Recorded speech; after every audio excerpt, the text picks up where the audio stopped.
Assalamualaikum warahmatullahi wabarakatuh. Sebelumnya, perkenalkan nama saya Bilda Putri Pramono dari kelas PL3A2. Pada kesempatan kali ini, saya akan menjelaskan hasil dari tugas pertemuan ke-14, yang dimana tugasnya ini memanfaatkan room database dan juga sheet preference. Nah, sebelum masuk ke penjelasan tugas, saya akan menjelaskan sedikit mengenai room database dan juga sheet preference. Room database merupakan salah satu komponen dari Android Jetpack yang memungkinkan pengguna untuk membuat dan juga mengelola database lokal dengan mudah. Nah, room database menggunakan abstraksi dari SQLite sehingga tidak perlu menulis query SQL secara langsung. Nah, untuk menggunakan room database, maka perlu menambahkan dependensi library di build Gradle seperti berikut. Dependensinya ada 3. Selanjutnya di bagian libs versionnya juga jangan lupa.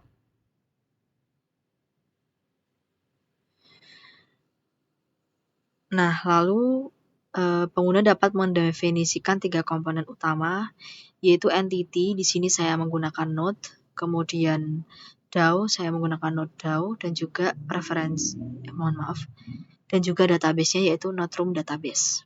Kemudian sheet preference sendiri adalah salah satu cara untuk menyimpan data sederhana di Android Studio. Nah, di sheet preference ini memungkinkan pengguna untuk menyimpan data berupa pasangan key value, di mana key adalah nama variabel dan value adalah nilainya. Nah, data yang disimpan dengan sheet preference bersifat persisten, artinya tetap ada meskipun aplikasi ditutup atau dihapus. Sheet preference sangat cocok digunakan untuk menyimpan data yang tidak terlalu besar atau sensitif, seperti status login, pengaturan aplikasi, atau preferensi pengguna. Oke, saya akan langsung menjelaskan bagian alur kodenya, di mana pada saat menjalankan aplikasi akan menampilkan sebuah register activity seperti berikut tampilannya, activity registernya.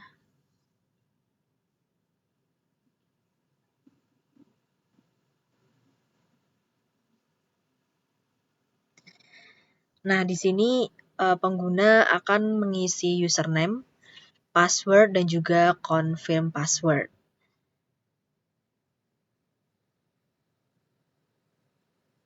Yang nantinya ketika pengguna tidak mengisi salah satu field tadi, maka aplikasi akan memberikan peringatan berupa mohon isi semua data. Kemudian apabila pengguna memasukkan password dan juga confirm password yang tidak sama, maka aplikasi akan memberikan notifikasi juga berupa password tidak sama.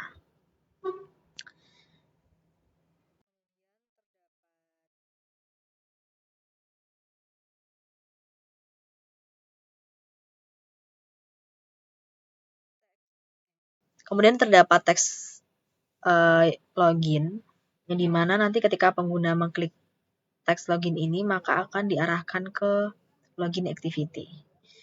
Nah, kemudian terdapat metode cek login status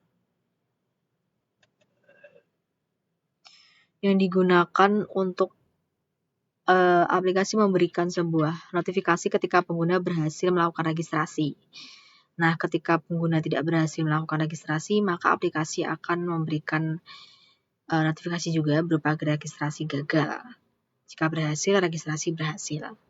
Nah, kemudian setelah pengguna berhasil melakukan registrasi, maka pengguna akan diarahkan ke login activity yang tampilannya sebagai berikut. Nah, di sini pengguna akan mengisi sebuah 2 field, yaitu username dan juga password yang telah diisikan di register tadi. Untuk login activity-nya sebagai berikut. Di sini pun juga sama, ketika pengguna tidak mengisi salah satu field-nya saja, maka akan diberikan notifikasi oleh aplikasinya berupa mohon isi semua data. Kemudian ketika pengguna tidak berhasil login, maka kemungkinan besar dari username atau password-nya itu ada yang salah, atau kemungkinan pengguna belum melakukan registrasi. Gitu. Kemudian terdapat text register juga yang akan mengarahkan pengguna ke register activity. Di sini juga terdapat metode check login status yang memanfaatkan beberapa variabel dari Prev Manager yang nanti akan saya jelaskan Prev Manager itu digunakan untuk apa. Yang dimana di check login status ini digunakan untuk memberikan notifikasi kepada pengguna ketika pengguna berhasil melakukan login dan juga ketika pengguna tidak berhasil melakukan login. Selanjutnya di bagian Prev Manager, di sini terdapat file out app prev yang digunakan untuk menyimpan data dengan kunci seperti islogin, username, dan juga password. Nah, di bawahnya ini terdapat metode setLogin dan juga isLogin yang digunakan untuk mengatur dan juga memeriksa status login. Kemudian terdapat metode save username dan juga save password yang digunakan untuk menyimpan nama pengguna dan juga menyimpan password. Selanjutnya terdapat metode get username dan juga get password yang digunakan untuk mengambil data. Kemudian terdapat metode clear yang digunakan untuk menghapus sepenuhnya. Oke, masuk ke bagian main activity, di mana tampilan main activity itu sebagai berikut, yaitu terdapat title data pemilih KPU, kemudian terdapat list view dan juga 2 button. Nah, list view ini di setiap list itemnya itu akan ditampilkan sebagai berikut, yang dimana kedua layout ini sudah dikaitkan melalui data adapter. Nah, jadi pada saat pengguna berhasil masuk ke main activity, nanti tampilannya setiap list item itu tadi akan menyesuaikan layout di list item. Yang di dalamnya terdapat tampilan ID-nya, kemudian nama, juga selanjutnya terdapat 3 icon, yaitu icon edit, icon view, dan juga icon delete. Nah, untuk fungsi dari setiap iconnya sendiri, icon edit ketika diklik maka akan mengarahkan pengguna ke edit activity, di mana edit activity itu akan seperti ini. Nah, edit activity ini datanya akan diperoleh dari data yang telah diinputkan pengguna sebelumnya di add activity.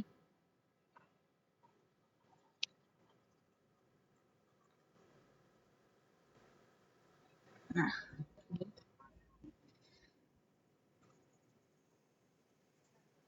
di mana di dalam add activity sendiri, pengguna nanti akan diarahkan untuk mengisi nama pemilih, NIK, pilihan gender, dan juga alamat. Nanti ketika data sudah di-save, diklik save atau simpan, maka datanya akan di-intent ke setiap item list tadi. Nah, di setiap item list tadi, balik lagi ke data adapter, ketika pengguna mengklik btn edit, sudah seperti saya jelaskan tadi, nanti akan mengarah ke edit activity yang dimana pengguna bisa mengedit data yang sebelumnya pengguna sudah menginputkan. Seperti mengedit nama, NIK, gender, dan juga alamat. Kemudian terdapat icon view atau icon mata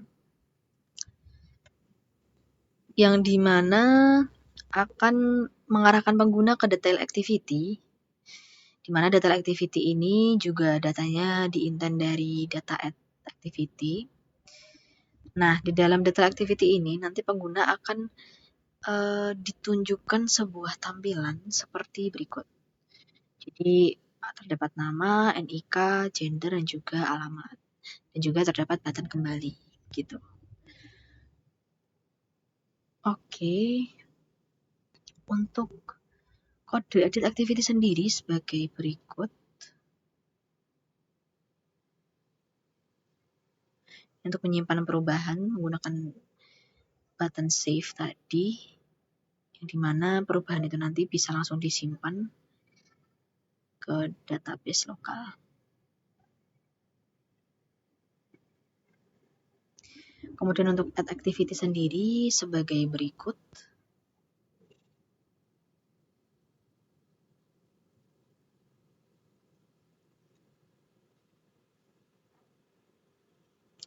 ketika pengguna berhasil menambahkan data, maka akan muncul toast data berhasil disimpan.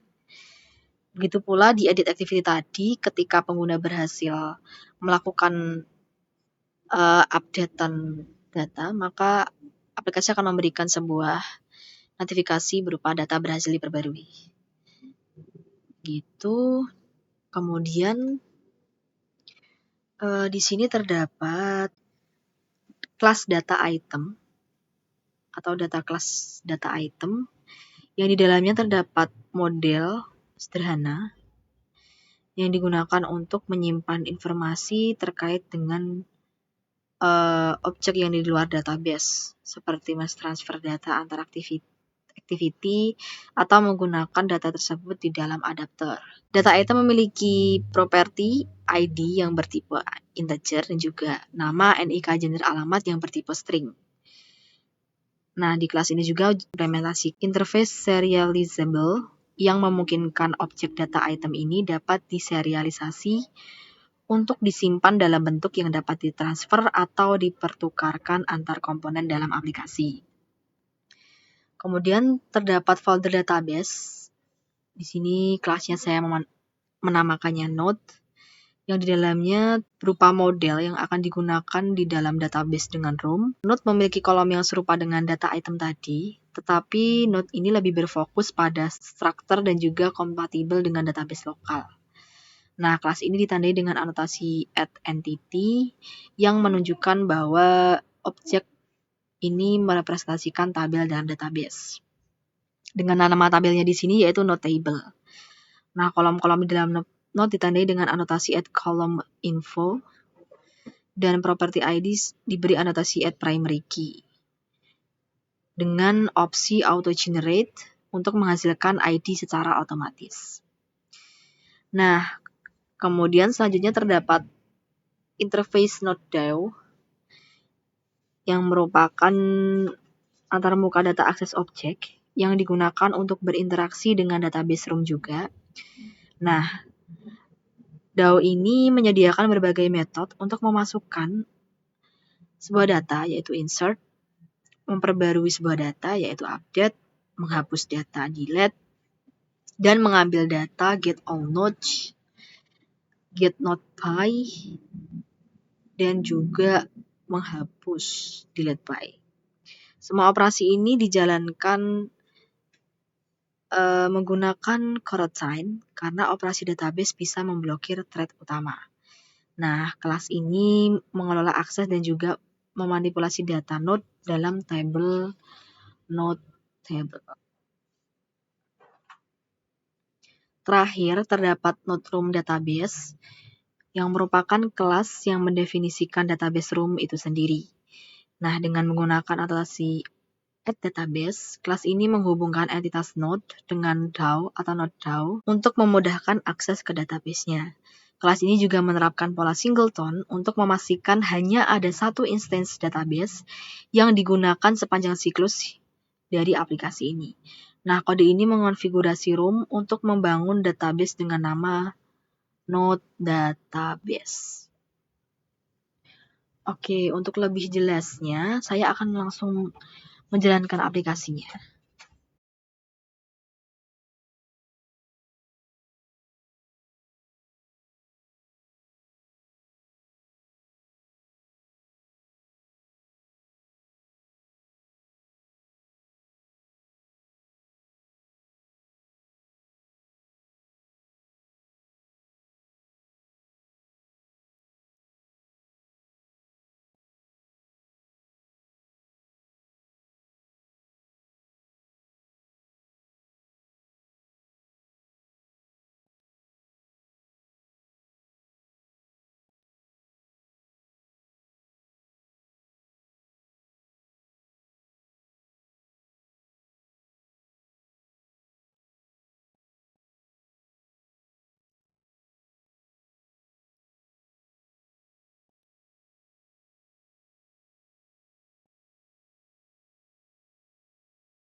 Baik, mungkin itu saja yang dapat saya sampaikan dalam penjelasan tugas kali ini. Kurang lebihnya mohon maaf. Terima kasih. Wassalamualaikum warahmatullahi wabarakatuh.